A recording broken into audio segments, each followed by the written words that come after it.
Lani-Loli, the anxiety-ridden blue mask from Crash Bandicoot 4 who can phase objects in and out of dimensions, had a bit of an identity issue in development. Let's talk about it. Whoa!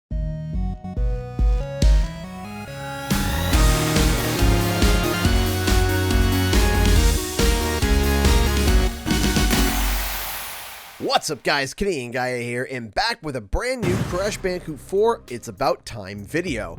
Crash Bandicoot 4 is still the best Crash game in my mind. It's fun, it has lots of challenges, and of course a lot of replayability. One feature the game included that is absolutely awesome is the quantum masks that granted Crash and Coco brand new abilities.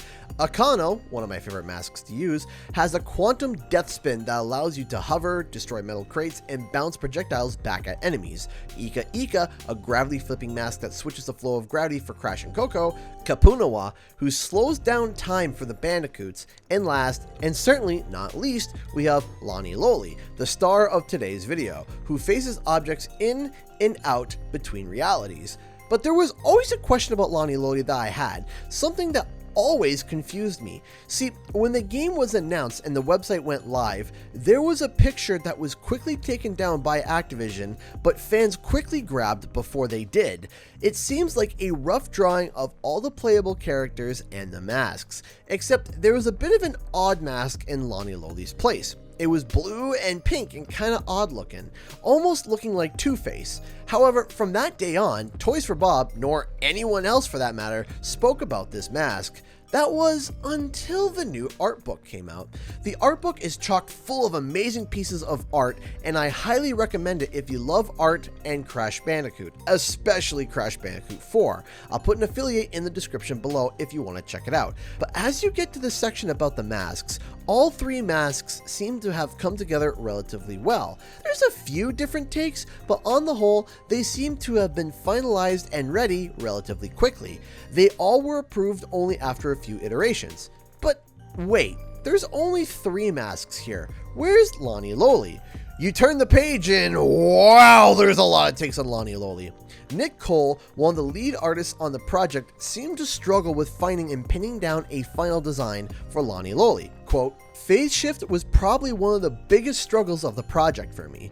Usually these things happen so quickly. You know, there's 3 or 4, maybe 5 different versions and we move on. But phase shift really sat in this in-between space. The other 3 everyone was so excited about. Everyone saw them and really liked them, which was really gratifying. But then when it came to time to decide on the 4th one, there was more pressure because we had done so well with the first 3, so finding that design took a long time." Take a look at all these different takes on the phase shift mask, from puzzle pieces, split faces, floating squares, and even multiple and split personalities, which, funny enough, was the initial take that was approved. When you flip the page over, you can see the all too familiar face that had initially leaked, the two-faced Lani-Loli.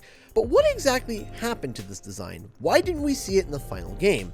Josh Nailberg chimes in as well, saying, quote, "When we were prototyping the gameplay, there were pink and blue states of objects that would swap back and forth. So the original designs were based upon that visual story. Nick came up with this great split personality idea, and it went all the way through to modeling.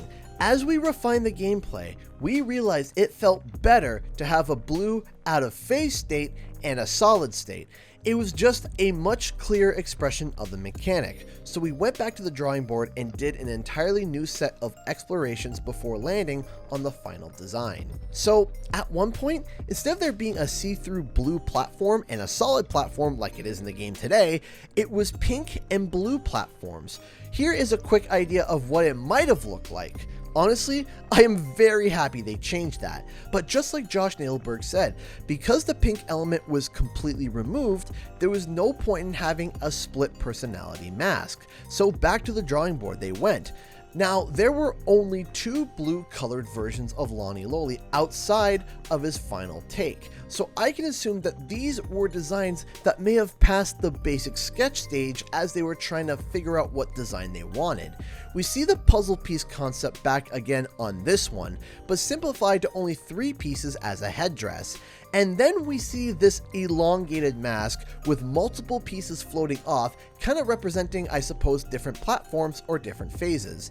However, finally, the team settled on the mask that we all know and love today, never being all the way phased in and in a constant state of an anxious mess. Kind of like me, to be honest. It's really interesting to see these characters go through so many changes through development. What did you think of Lani-Loli's transformation? Comment below and let me know. Thank you so much to all those who not only support the channel, but myself and my family. Because of your contributions, I'm able to do this full time. If you'd like to support the channel, please consider clicking the join button or becoming a Patreon with the link in the description. I also live stream every Thursday and Friday at 7 p.m. Eastern Standard Time. Come on by and say hi. Again, thank you to everyone, and I'll see you guys in the next video and or live stream.